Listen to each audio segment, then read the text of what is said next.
Good afternoon. Dear colleagues, thank you for responding to our invitation. We will start with a short introductory speech from the President. You will then have opportunities to ask your questions. When asking questions, please introduce yourself and remember to press the green button on the microphone so that you can be heard to record. Mr. President. Good afternoon, dear journalists and attendees. First, I would like to say that today is such an important, sensitive day in Ukraine.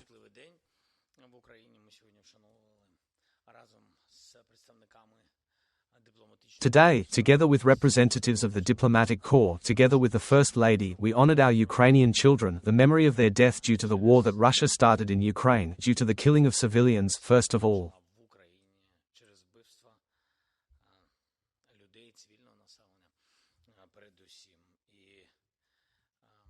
And indeed, this is such a very important moment for us of a full-scale invasion.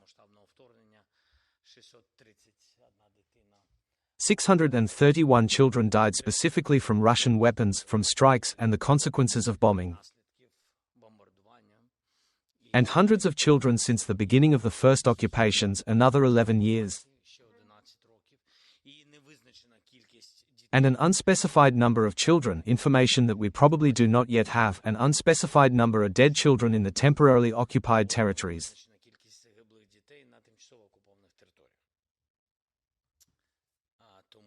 Therefore, Ukraine, we heard parents today, it is simply impossible to watch and listen without tears.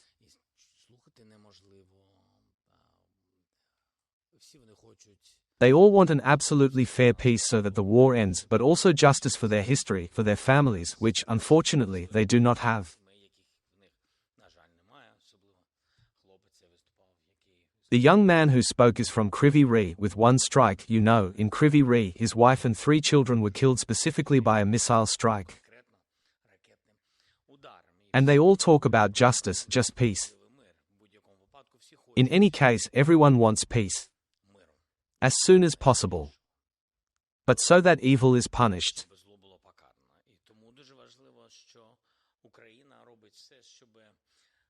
And therefore, it is very important that Ukraine does everything to stop Russia, their aviation, their bombing, their potential.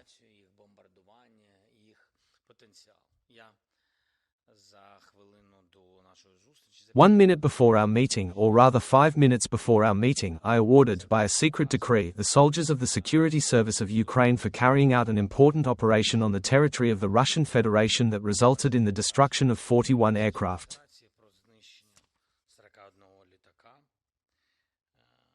Half of them cannot be restored. Some of them will be restored for years if they are restored. Indeed, a military just goal. I am grateful to them for their service. Where we are after the second meeting in Istanbul. Today, our groups held consultations on the exchange we have agreed on. The Russian side transmitted information that this weekend it will be able to transfer on Saturday and Sunday 500 people, 500 of our military, out of more than 1,000 that we agreed on.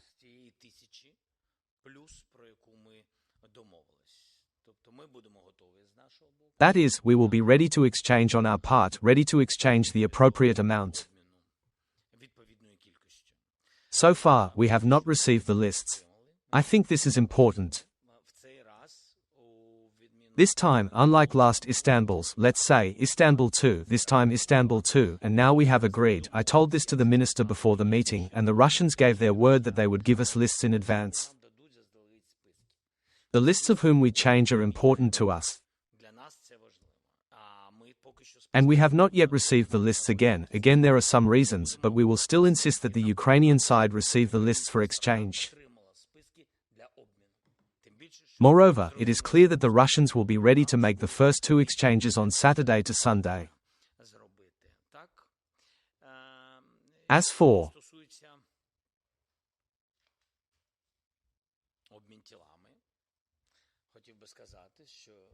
exchange of bodies, I would like to say that we have relevant documents that clearly indicate that Russia has identified 15, maximum 20% of all those that they have.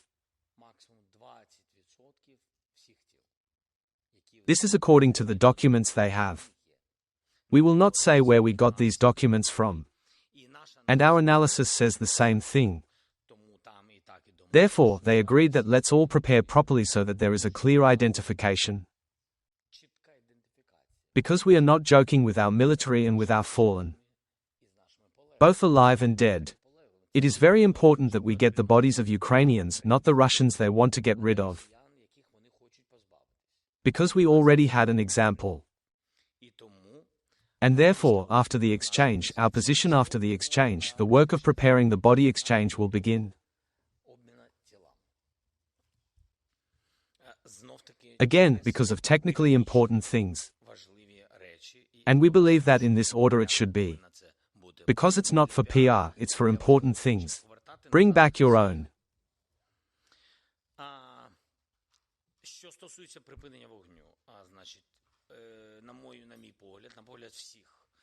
As for the ceasefire, in my opinion, in the opinion of all diplomats, analysts, all partners, from the document that we received after the Russians leaked all this to the media space, leaked their document, which they did not hand over to us before the meeting.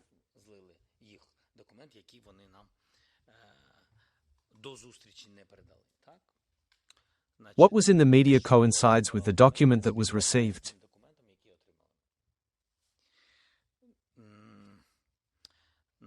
We have not received a response on our document to date.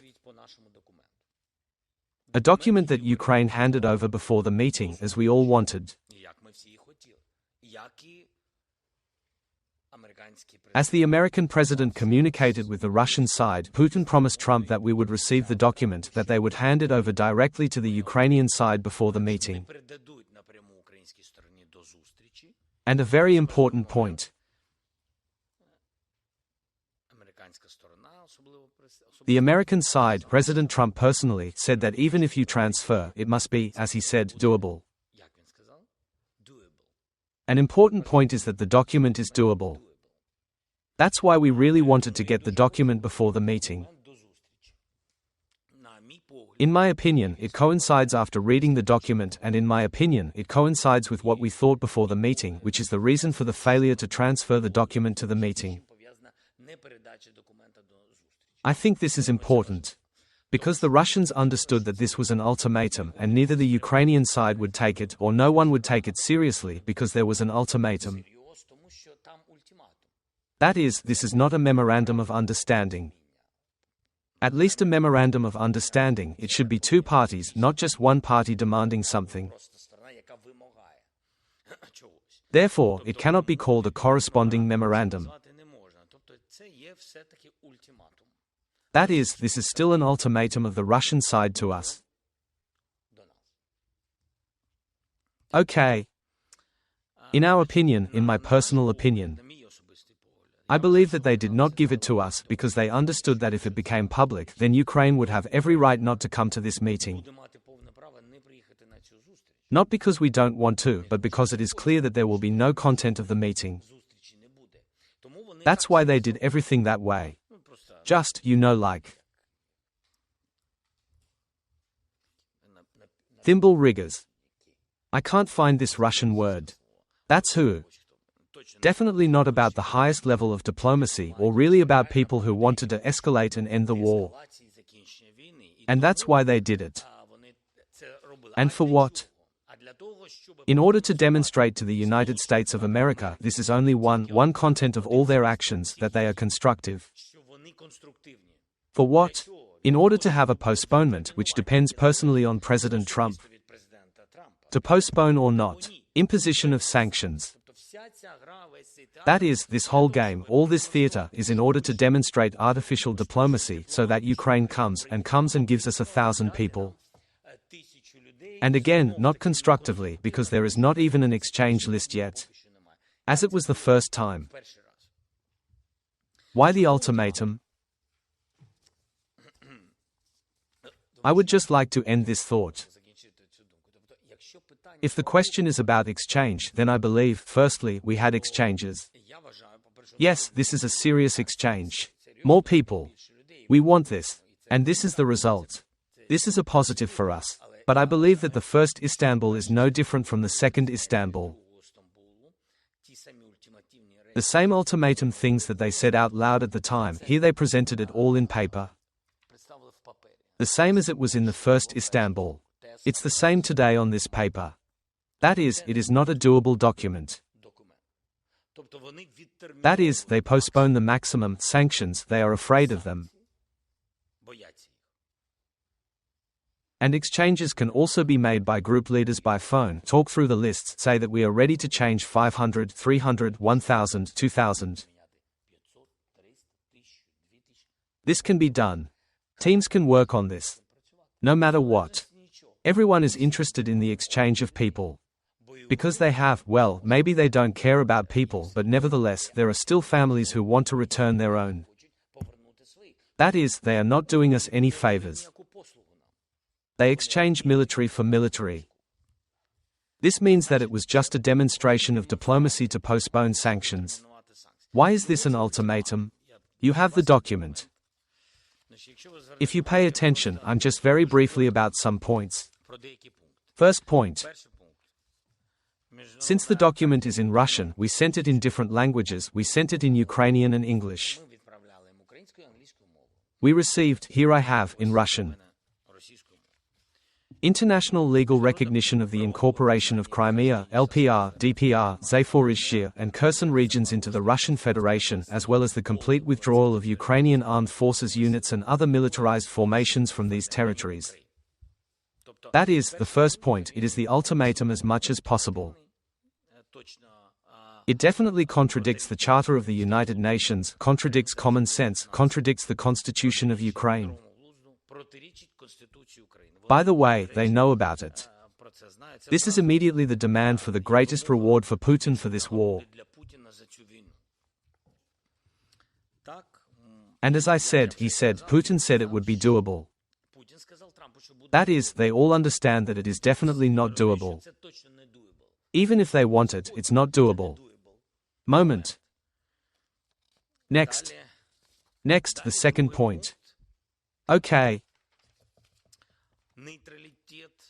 Neutrality, here in Russian, neutrality of Ukraine, we assume its refusal to join military alliances or coalitions, as well as a ban on any military activity by a third country on Ukrainian territory, including the deployment of foreign hostile forces, military bases, and military infrastructure.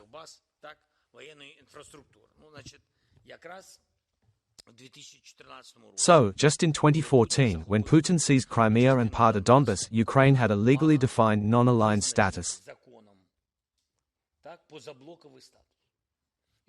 And so it's not doable either, and it goes against logic. That is, they captured us, began to capture us at the moment when we had a non-aligned status. Again, there's nothing to talk about. That is, he wants it for what? In order to take advantage of the occupation of our state. Next, about NATO. Why do we have a document to discuss? Because we have clearly written about NATO.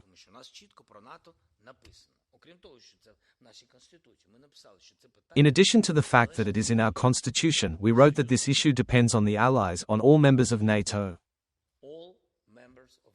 This is their goodwill to involve. And for this it is necessary that they have unity in this. In order to invite Ukraine to NATO. And, by the way, in order not to invite us, according to the relevant documents, they also need unity. That is, today we can raise this issue. But in order not to see Ukraine in the future in the alliance, they also need the unity of all voices. This is also a very important point.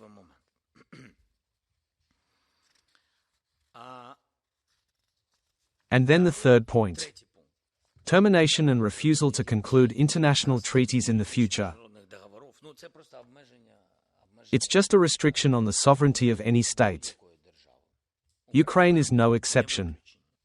Okay, and this is a violation, in particular, of the Vienna Convention on the Law of Treaties of 1969. And I emphasize once again that the document is being prepared or was prepared by low-level people. We emphasize once again that the team that is conducting a dialogue with the Ukrainian side on the Russian side is not of the same level.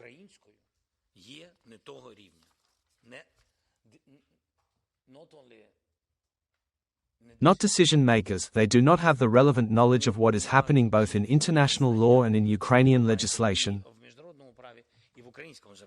They must have the appropriate knowledge.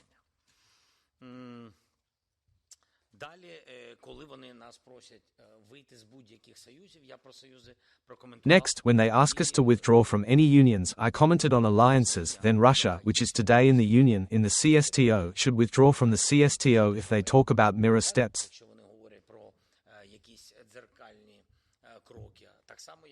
Just as they have relevant allied decisions during the war on both Iran and North Korea. Therefore, it looks strange. It looks ultimatum again. Also, I won't respond to every point. The confirmation of Ukraine's status as a state without nuclear and other prohibited potentials, including the prohibition of their use, transit, and deployment. It just looks like spam, to be honest. This document, and it is spam just to spam and show that they are doing something. And it looks like their internal, again, inexperienced electorate, because what kind of nuclear weapons are we talking about? Just some kind of political PR. Well, everyone knows that we don't deploy anything, no corresponding weapons. We simply do not have it. And again, I emphasize, unfortunately, you know why we do not have nuclear weapons. Since 1994, in the context of the Budapest Memorandum, we have been a party to the Treaty on the Non-Proliferation of Nuclear Weapons. Therefore, why demand from us something that we already absolutely understand, our status? Someone needs to remind them. By the way, they need not to spread nuclear weapons on the territory of Belarus. Since this is an ultimatum, it is absolutely clear what is happening. And further regarding the armed forces of Ukraine, they mention our armed forces and some military formations, and they talk about the disbandment of Ukrainian nationalist groups, private military companies, and so on. Okay. I want to remind you, firstly, that there are no private formations in the Ukrainian army. If they talk about Azov, we know that it is the National Guard of Ukraine. Okay. Next. If they talk about private armies and formations, we simply do not have them according to our legislation. Although, now I will think about it after the ultimatums. They have Wagners, and they just have. And it's true. And they admit it. These are serious things. They admit that they have private companies, the Wagnerites, which we destroyed. But nevertheless, they still have them in one quantity or another. And so on. I just don't want to talk about all the points. If you want to talk about Russian, everyone knows that we have one state language, Ukrainian. And the fact that they are again worried about the Russian-speaking population looks very strange, because they have destroyed and are massively destroying regions mostly in the east of our country, where most of them were Russian-speaking. Or Ukrainian and Russian-speaking people. Therefore, again, this looks like PR and an ultimatum. Bloody PR on the part of the Russian side. Therefore, in my opinion, I, in principle, conclude, and then let's move on to the questions. In my opinion, it looks like this. They are ready for exchanges because they need it. And we are ready for exchanges, but I consider it worthless to continue diplomatic meetings in Istanbul at a level that does not decide anything further. I think so. In my opinion, exchanges are going on and should go. Russia is not ready for a ceasefire. At least that level of delegation is not ready to solve this. And they believe that this is a matter of leaders. They told us about it themselves. The issue of a ceasefire is on another level. Okay.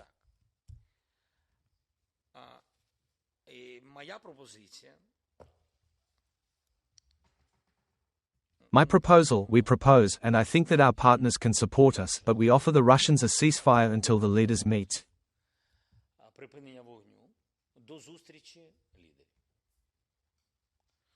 This is my personal opinion. First, we are ready to meet. I immediately want there to be no insinuations, a meeting of the choice of Russians. Istanbul, Vatican City, Switzerland. All is available. We offer an appointment from Monday on any day. Why is ceasefire before the leaders' meeting? Because we will meet if there is no understanding, if there is no desire to de-escalate, if there is no desire and no views on how to end it, then the ceasefire will end on the same day. On the part of the Russians, unilaterally. Please.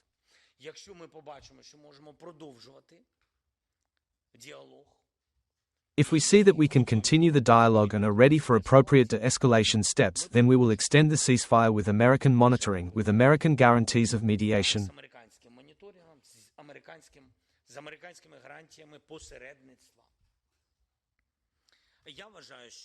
I believe that if the Russians do not want a long ceasefire, then our meeting can be starting tomorrow on any day.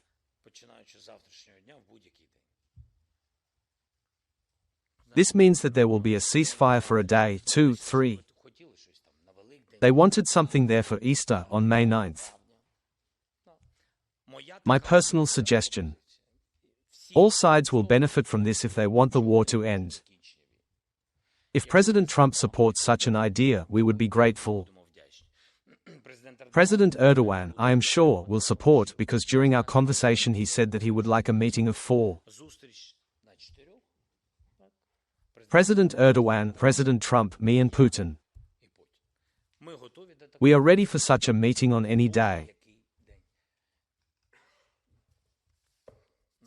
That's it. Colleagues, let's first look at the topics voiced. If you have clarifications, additions, ask your questions, just introduce yourself, please. Natalia Kushner, ABC News. Volodymyr Alexandrovich, when I read the text of this memorandum, for me it is an extended version of 2022 from the words denazification and demilitarization. Or maybe you have a different impression of it. How do you assess the difference in the demands of Russians in 2022 and 2025? Thanks. There are almost none. I see some changes in the wording of the same ultimatums.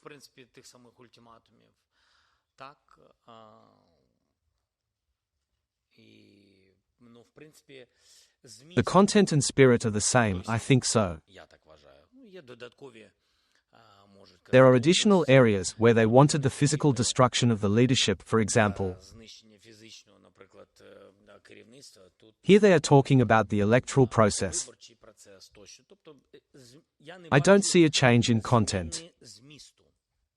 Some approaches have been slightly changed. Why? There is little pressure, I think, on the Russian side.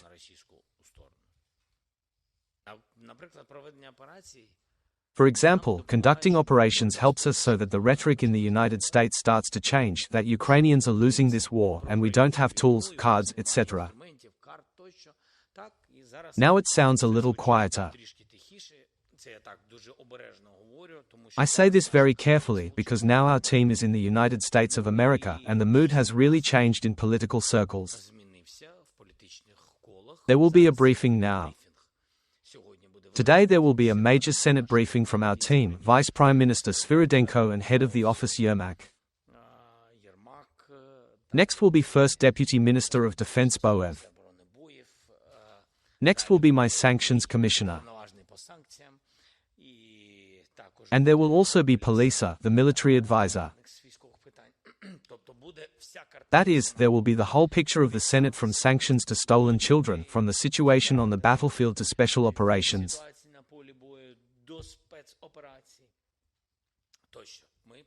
So, we will show everything, and we really hope that the Senate will confirm its intentions and go to the application of sanctions. Because, I want to remind you, in addition to the fact that all sanctions were imposed due to Russia's aggression, And there was even a softening of the conditions for sanctions against Russia, a softening of the conditions for sanctions.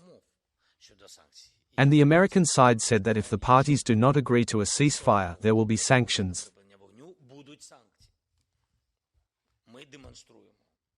We are demonstrating that we are ready, and the Russians are demonstrating that they are not ready for a ceasefire. They demonstrate it, this is out loud, not behind the scenes of political dialogues, but concretely, openly, they talk about it. Therefore, we insist on sanctions and ask for it. Ukraine form. Mr. President, from what you have commented on this memorandum and the preliminary information about it, it shows that this is just a cover-up, not diplomacy. And actually, the Russians themselves also confirm that this is just their cover-up. But why do you think our partners, especially the American ones, do not seem to understand this? I think someone understands. Someone does not understand. I think Americans, they are smart, I don't think they don't understand. I think some people don't really want to see it, and some people want to and are ready. I think from decisions, and it will be clear from America's decision, how strong they will be, who wants to, who doesn't really want to. That is, the question of political compromises is sometimes somewhere. I understand that someone wants to find a soft policy towards the Russians, not to close or not completely close the door of opportunity. Look, well, but there is a lot of such a house for Russians, in which there are a lot of doors, for them. Why there are a lot of doors for them, and one for Ukrainians who did not attack anyone. And this one door is not very big, And so we want everyone to see, well. Now it's more and more people in the United States of America, I mean the leadership, more and more people are seeing what the Russians want.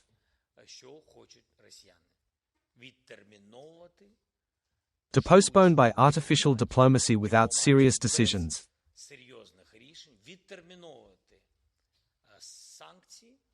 Postpone sanctions in order to conduct offensive operations and occupy Ukrainian territories.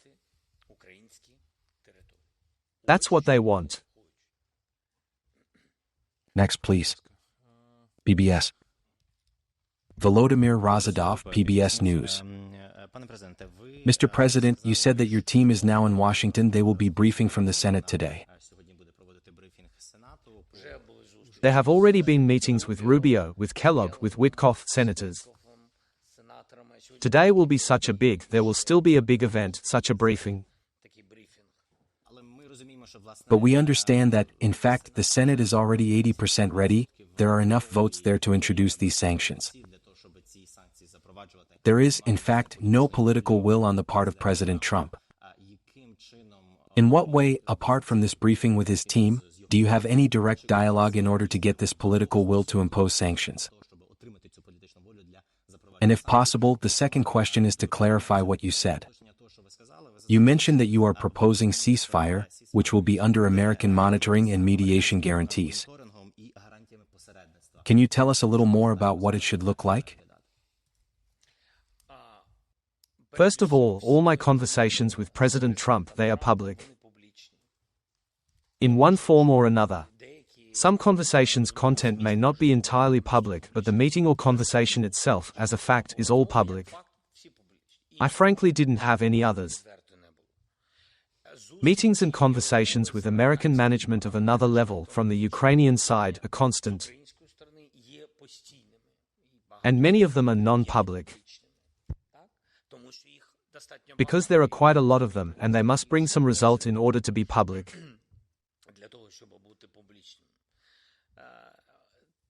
This is the second story. As for sanctions, we understand that the Senate is ready for this. Yesterday we publicly heard the voice of not only senators, we hear congressmen, but we publicly heard the Speaker. Mike Johnson, I didn't have a separate contact with him, this is his position.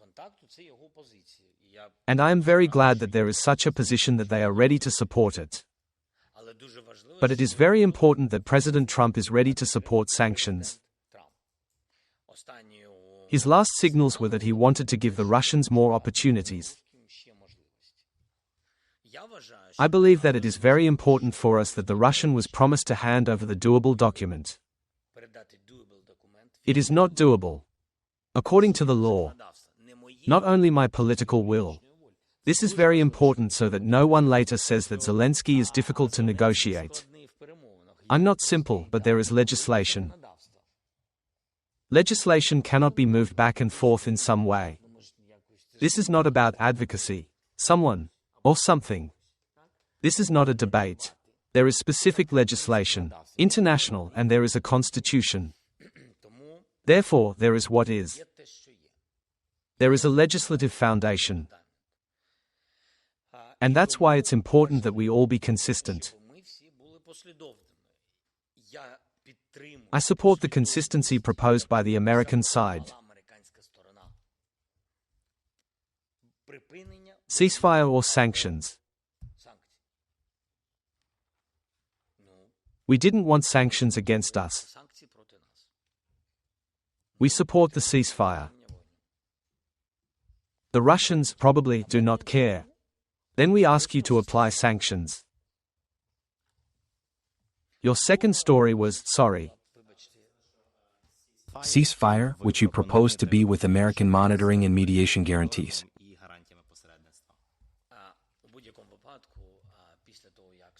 In any case, after the parties come to a ceasefire, everyone is interested in who will be the guarantor. Who will be the one to carry out that mediation mission? The mission is to say that this side has violated, or this one. Appropriate sanctions for ceasefire violations. We said from the very beginning and at the meetings in Istanbul 1 and Istanbul 2 that America can guarantee this monitoring. The fact that they involve European partners or do not involve them is already a technical issue for America. I think they will agree. They understand that technically only they can fully perform this function. And this gives an understanding of why leaders should meet in this format. I think so. That is, I believe that it is necessary to demonstrate the will to ceasefire. And this is not a bad idea for a ceasefire until the meeting. At the meeting, we talk about the monitoring format. Because there are some things that are technically monitored independently of one side or the other. If we negotiate a ceasefire, it is understandably easy to control the range of both sides. Of course, it is very easy to control that missiles do not fly, long-range drones do not fly, and that there are no ships at sea and there are no attacks on port infrastructures, etc. That is, it is very easy to control technically. It is more difficult to control events at the front. So, for events at the front, mediation is technically still required. Mediation for justice. In order for both parties not to accuse one or the other party of violations. Understand? Technologically, thanks to drones, we can control all this at the front. But we will say what the Russians are violating, the Russians will say what the Ukrainians are violating. For this, a third party, an intermediary, is taken. That's what it is for. But it is possible to demonstrate the will to end the war to the leaders. This can be done. And here the Russians will not be able to argue because they did it. Twice. One-sided, although the assaults continued. But such a unilateral proposal was made. And they did not say that this is impossible without the Americans. And that's why I said that I think it is necessary to first understand that they are ready to end the war. That they have such a will and desire. Therefore, my proposal now is a ceasefire until our meeting at the level of leaders. Without any conditions. Because we say, okay, when, tomorrow? Let's go tomorrow. Istanbul, Switzerland, Vatican, day after tomorrow, after, from the beginning of the week to the end of the week. Please. We are open. But at this time, people will understand that the peoples, Europe, Ukraine, and the whole world have a chance to end the war. Do you see? We demonstrated. The parties even demonstrated a temporary cessation of the war before the leaders' meeting. That is why there is such a proposal. This could not have been done if people in Istanbul had been constructive. They are not constructive. Suspiln. Andriy Stasiuk, Suspiln. I wanted to clarify about the memorandum. Are there any points that Ukraine can consider as working? And you also said that if we had received this memorandum earlier, we might not have gone to this meeting at all. We have obtained? No, not like this. They understood that the Ukrainian side said, what are we going to discuss? These points, that is, are an ultimatum and not a proposal for de-escalation. That is, now my question is, if there are meetings at the level of the same delegations such as there are now, does this mean that Istanbul 3 may not take place? Do you plan that it will happen? I said, as I believe, if we want to be subjects and have a result, I believe in what format we should continue. Ultimatums won't work. The question is not in the clauses of this agreement.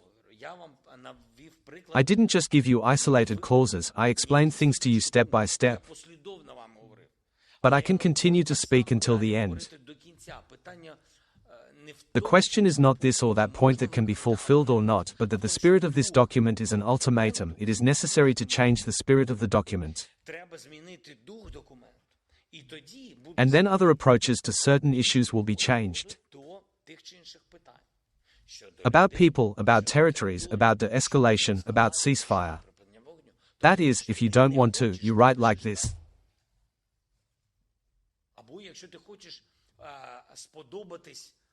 Or if you want to please a radical, very radical part of your society, I'm talking about Russians now, if you want to please them very much, then write such a document, then post it through TASS, through whom they threw it on the internet.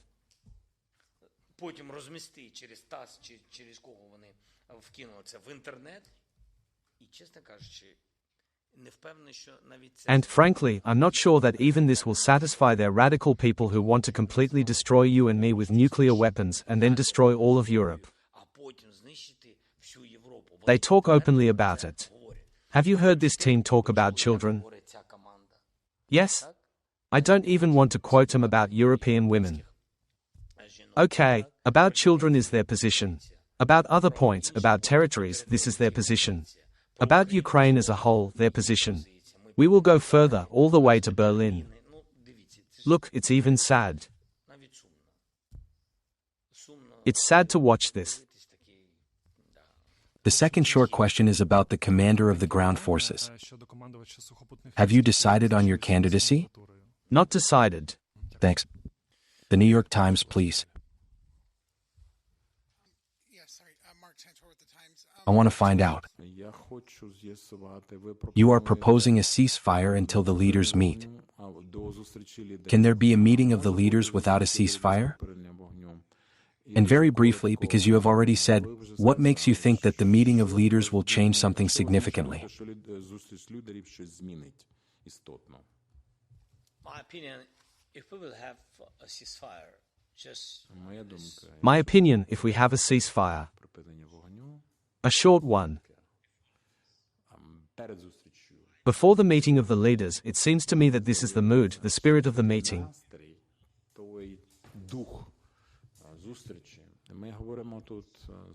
We are talking here for peace, or we are working with war again. This is a matter of de-escalation possible. The second point, if the leaders of the states come and have meetings and everyone is still expressing themselves, it seems to me that there will be some success for their respective nations assured.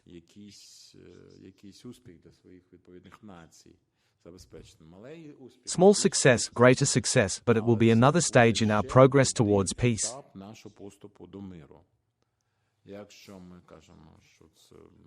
If we say that it is a long or short period of ceasefire, but the document that arises at the end is good, satisfactory,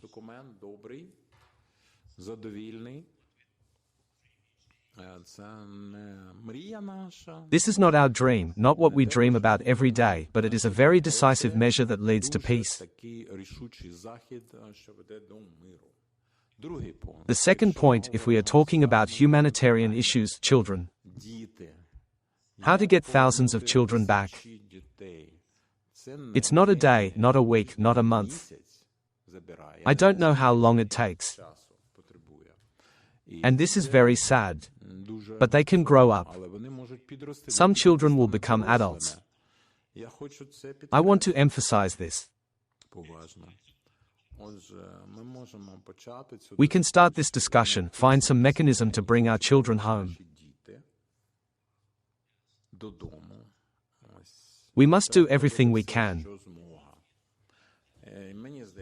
It seems to me that if there is a political resolution on a ceasefire at the level of leaders to prepare a document, that will lead us to the end of this war. Then children, the exchange of all for all. Let's say all for all. This is the last chance. No one else will rule that I need advice. Here are the heads of state, here are the top officials. And we can achieve a certain success, comprehend this goal, a certain goal. If the United States has a strong position, if Russia is ready to take any measures for peace, they are not ready, it seems to me. But I talked about it. I was in September with President Trump. He was not yet president then. He was not elected.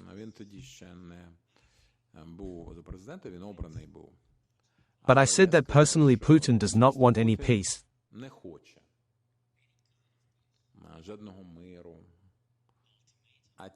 But only ultimatums and only the complete occupation of Ukrainian, Belarusian, Moldovan, Latvian, Lithuanian, Estonian, Kazakh territory.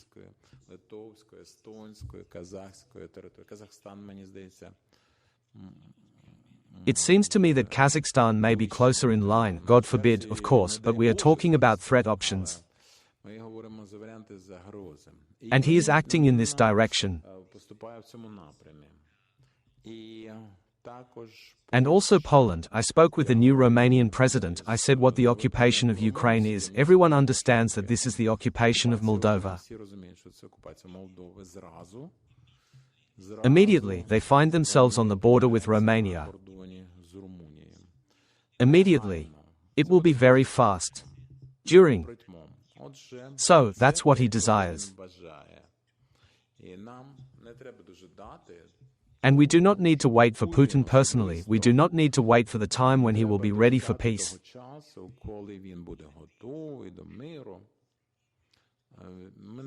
We cannot wait for his initiation into peace, his will.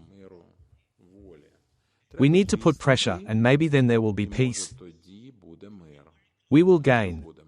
We have come close to this, with sanctions, etc. We need unity, a common position. So, can there be a meeting of leaders without a ceasefire? Without a ceasefire, can there be a meeting of leaders? Maybe. Yes, it can.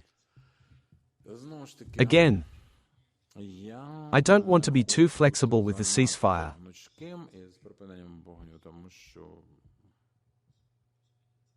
Because this is an opportunity, a great opportunity to provide. Between us, it's not a secret to President Trump about the ceasefire. This is the end of the war.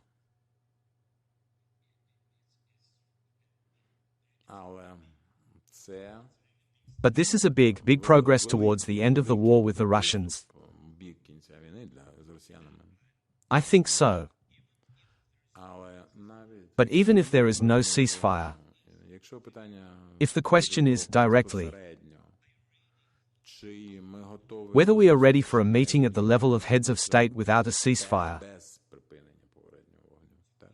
that is, before ceasefire, if I say no, this will mean that the Russians will immediately say they don't want to. I don't want to play their games, so that we don't have to later disavow any statements. We say that we are ready at the level of heads of state. Ready. But my personal position is as follows. That would still be better. If such a meeting had been preceded by a ceasefire, this is a clear movement towards peace.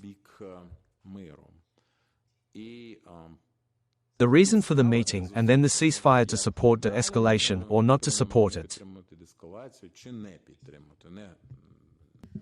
Christina Gavrish, ICTV channel. Mr. President, we have not seen such a public reaction of US President Donald Trump to our spider web operation. Perhaps they were non-public. You will tell us. At the same time, there was Keith Kellogg's reaction to it. He said that Ukraine seems to increase the level of risks in this war in this way. Please comment on this. It is difficult for me to comment for President Trump. I think we didn't hear him.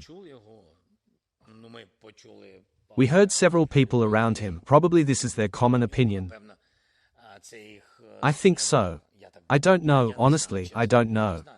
But you know, like with the United States, we can still hear.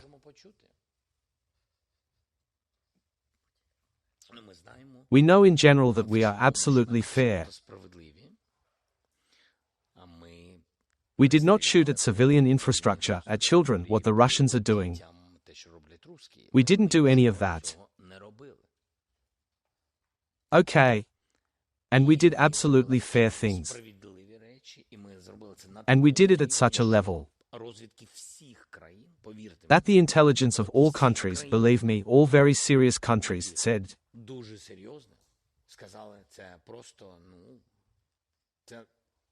this is the highest level of preparation and special operations. With your permission, one more question. In the Sumy region, there is such an intensive movement of Russians there. How hard do they really press? They will do it all the time. There is nothing new for us here. There are no surprises here.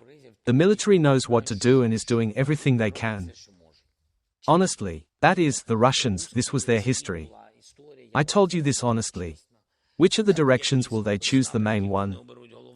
It was more than a year ago when we started the Kursk direction. We thought anyway they would start with Sumy. But we had an understanding that the east, Zaporizhzhia, Kharkiv. But still everything returned to Sumy. That is, it was their idea. This is not a new operation. This is just another wave of offensive. They will do it. And they have no success there in Sumy. Believe me, what is happening there, unfortunately, there is a grey area. Some, you know, villages were destroyed. It's not like they did it all in one day, it's quite a lengthy process. They are doing it. The Russians are doing this, Ukrainian troops know it and are fighting it. They would go in a faster wave and want to, because this is their operation. Occupation of Sumy and Kharkiv regions. That is, this is their desire. As we said, at first they had a desire, this whole line.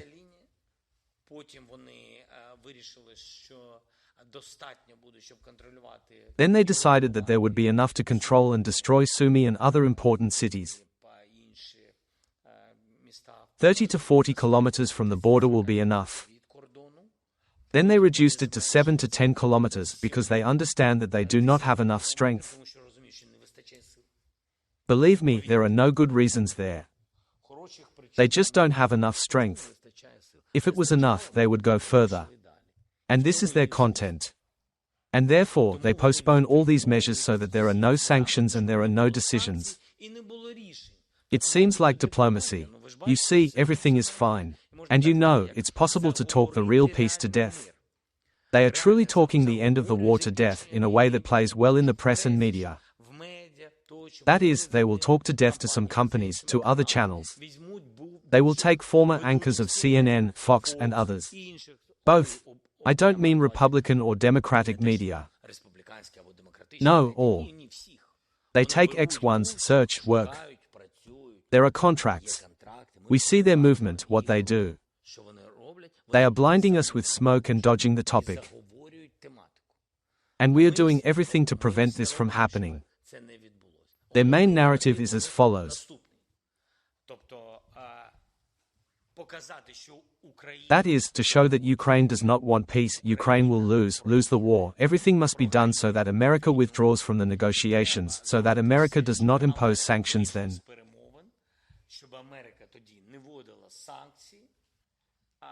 That is, these are their main principles. To be alone with us, without the help of everyone, so that there would be an ultimatum later. Something like that. CNN, please. Good afternoon, Victoria Vitenko, CNN. Mr. President, do you feel the political will of the United States to continue to mediate the negotiations? And how much political will is there in Russia to allow the United States to conduct a mediation function?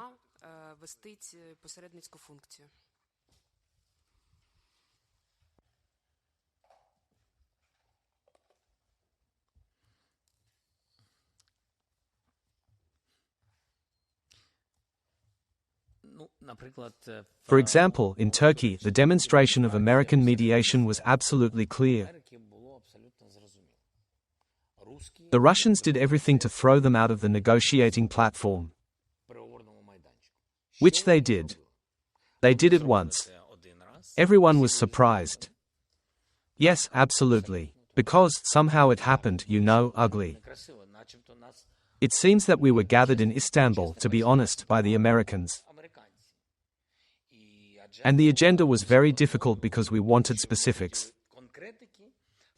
And we agreed that the Americans will find some generalized approach. Then we were all surprised because the Americans were thrown out, the Russians threw them out. They immediately went on the offensive to the corresponding ultimatums. That is, it is a prepared story.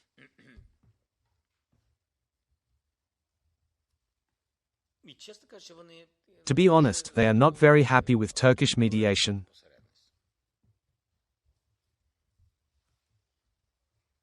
Why? How did it happen? Through Turkish mediation, our first meeting in Istanbul was, they threw out the Americans. And therefore, I believe that now there was no strong representation of America at Istanbul too. If you compare who was from America that time and who represented now, nobody. It's true. That is, then everyone was more constructive. And then we saw what the Russians were doing. Further, Turkey gave the floor to the Russian side in the first Istanbul. This is important to know. Why? I have no complaints against the Turkish side. But it is important to know in order to understand how it happened. And the Russians began a long historical reminiscence, a digression all the way to Peter I. Well, in their own style. Taking time to say later, we negotiated and here you have an exchange. Okay, everyone has experienced this. Second time.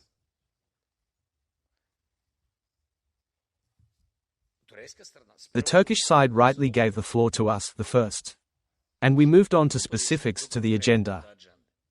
The Russians then returned everyone back to the historical digression. But what is important to know?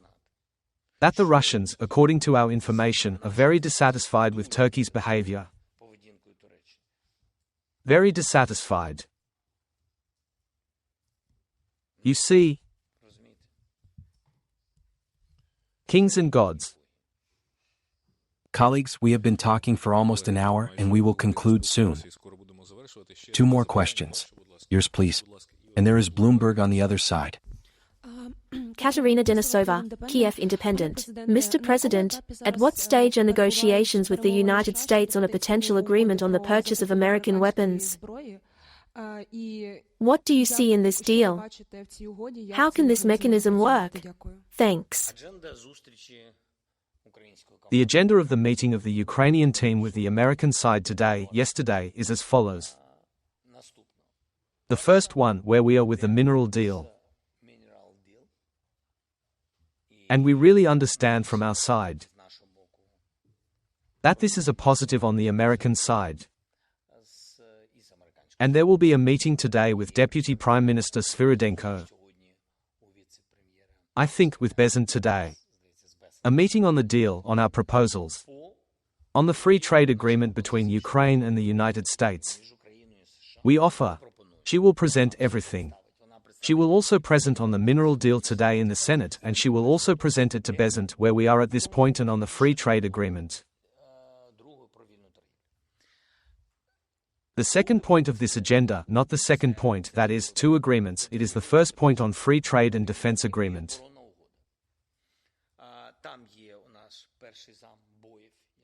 There we have the first deputy, Boev, as I said, the first deputy of the Minister of Defense, as well as the deputy Pavlo Palisa. The two of them will present relevant questions about the agreement that we have proposed, which I am discussing with the Europeans on the financing potential of this agreement. Because it is serious. And therefore, I will know the status after the meeting. Honestly. These are 2 points. The third point is important, sanctions. Because Vlasic shows which sanctions work, which do not work, demonstrates it to senators and demonstrates what exactly we really want and ask for. And what impact can their proposal have? And it was precisely because of us that there was such a link, and it's important. And we are now demonstrating it to senators. Lindsay's connection as a representative of the Senate and this sanctions package with Ursula and European leaders. This is important. Such a coherent large package on both sides. This is the agenda of the meeting. Okay. It seems to me that this is the main point.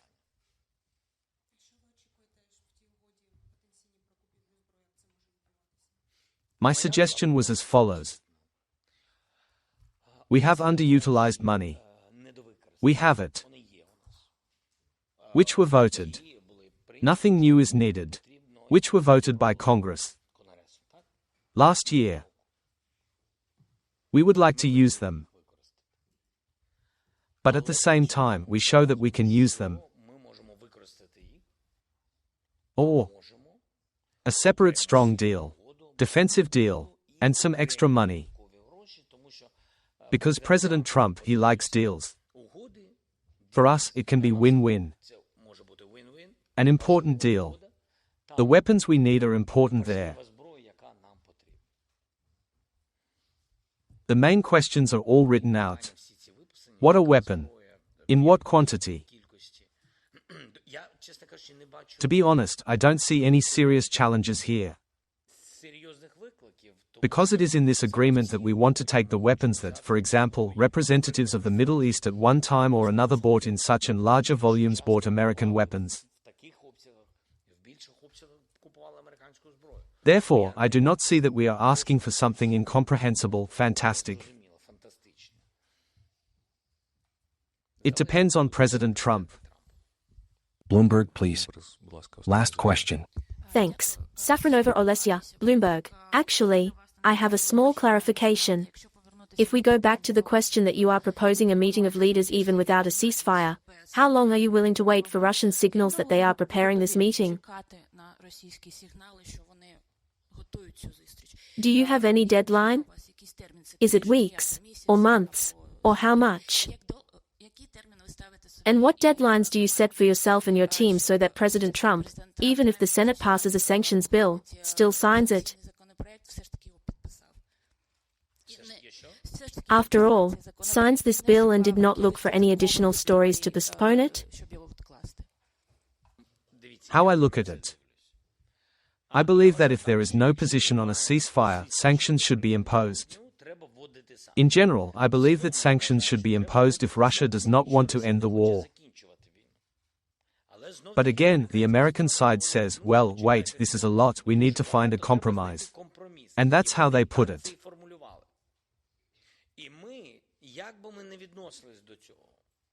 And we, no matter how we feel about this, think, okay, if the compromise is that if there is no ceasefire, then sanctions are imposed, then it is clear that I am answering your colleague's question, are we ready to meet at the level of leaders without a ceasefire? I will say yes, but if there is no ceasefire, then there should be sanctions. And then, I think, the result of the positive of this meeting decreases.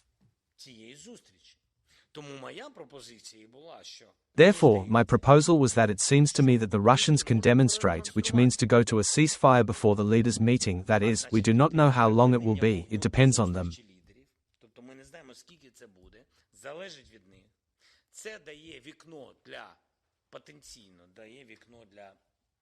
This provides a window for, potentially, more reasons for delaying sanctions. I help, you see, all parties as much as I can. Then there's some logic, you know. Because if they do not agree to a ceasefire and sanctions are not imposed, there is no logic. And so I find in my head some kind of format for everyone to somehow well. And how much longer are you so ready to look for the format? I'm willing to think a lot. What can we do with you? We are preparing. A ceasefire could be before the operation we did, right? Correct. Would there have been operation then? No. This doesn't mean that while we want a ceasefire, it doesn't mean that we're doing nothing in parallel. Okay, this is our approach. Yes. Well, a ceasefire is a ceasefire. How could it be?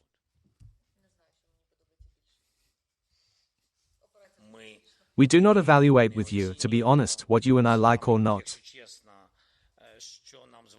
We must choose the rules. Right? I believe that if the ceasefire rules are for everyone, then they are for everyone. If they are violated, this is another matter. If they are violated, then we can also violate. And in what way do we violate, or do they? It depends on the parties. We don't necessarily have to tell what we're going to do tomorrow, after. We don't violate anything? We do not violate anything. You don't understand, then. Thank you, colleagues. We must let Mr. President go. We just don't violate anything. Yes, we do not violate.